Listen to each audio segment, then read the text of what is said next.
Alors, j'ai une bougie de méditation et de prière pour ma belle-mère, Marie-Hélène, qui est partie aujourd'hui au paradis à 7h30 du matin, aujourd'hui le 4 août 2025.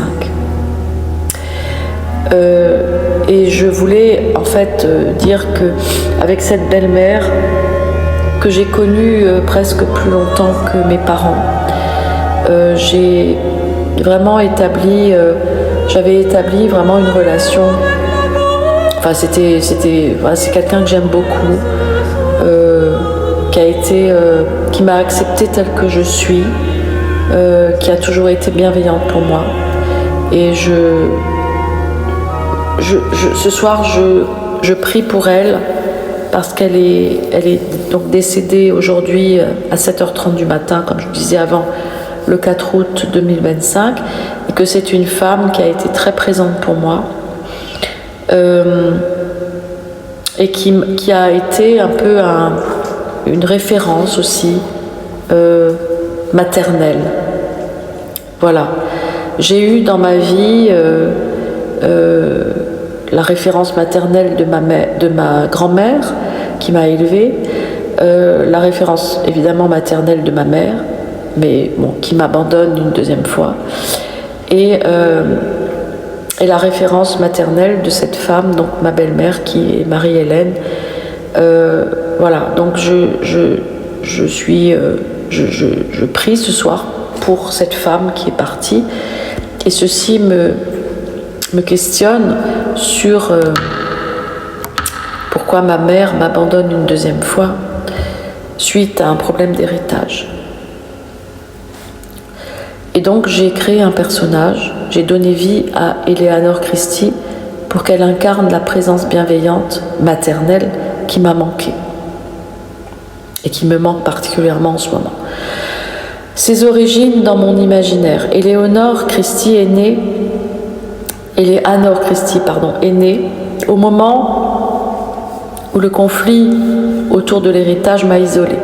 J'ai été effectivement rejetée de l'héritage de mon père et depuis 6 ans, et c'est très douloureux pour moi, j'ai été rejetée donc par mon frère et par ma mère. Et en même temps, aujourd'hui, je perds ma belle-mère qui a été quand même une référence maternelle assez forte, c'est une femme avec laquelle j'avais entretenu une relation de belle-fille en étant sa première belle-fille, puisque j'ai épousé son premier fils.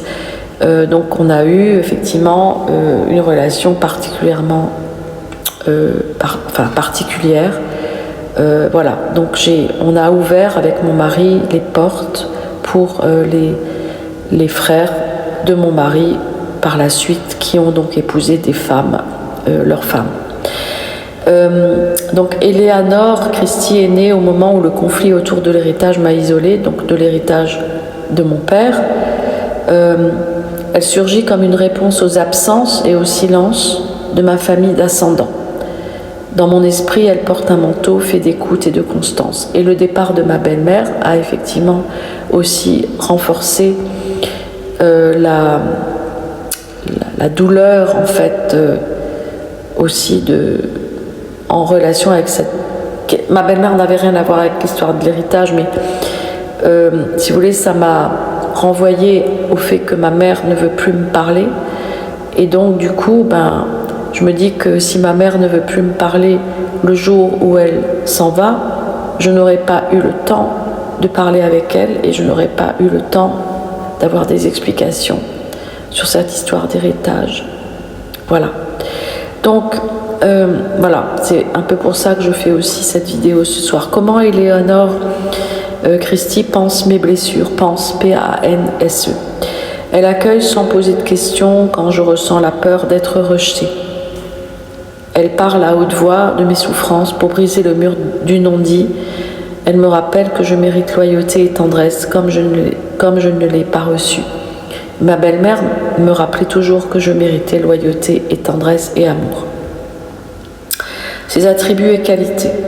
Une voix douce qui dissipe l'anxiété, un regard fixe, empli de compassion. Une présence rassurante, inébranlable, une mémoire attentive à chaque détail pour que je sache que mon histoire compte. Exercice d'écriture et de dialogue.